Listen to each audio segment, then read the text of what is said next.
மாடு கண்ணு போட்டதும் முதல்ல கறக்கக்கூடிய பால் சீம்பால். அதுதான் இது. இது ஒரு மாதிரி எல்லோ கலர்ல இருக்கும். இத வச்சு ஒரு ஸ்வீட் ஒண்ணு பண்ணலாம். இது நெறைய பேத்துக்கு தெரிஞ்சிருக்கும். பட் தெரியாதவங்களுக்காக இந்த பதிவு. இந்த பால் வந்து ஒரு 250 ml எடுத்துக்கிறேன். அடுத்ததா ஒரு 200 கிராம் சுகர் வந்து நல்லா அரைச்சு எடுத்துட்டு வந்துடுறேன்.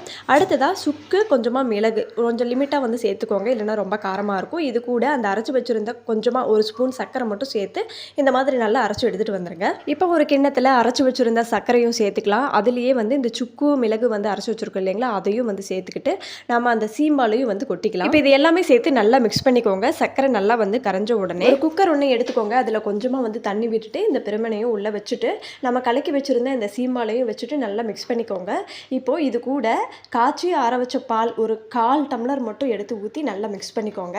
இதுக்கு மேலே ஒரு பிளேட் ஒன்று வச்சுட்டு குக்கர் மூடி போட்டு க்ளோஸ் பண்ணிக்கோங்க. ஒரு 3 விசில் வந்த உடனே நம்ம ஆஃப் பண்ணிக்கலாம். ஒரு 3 விசில் வந்த உடனே இதை நம்ம ஓப்பன் பண்ணிக்கலாம். ஏதாவது குச்சியால் நம்ம குத்தி பத்தும்போது நல்லாவே வெந்திருக்கும்.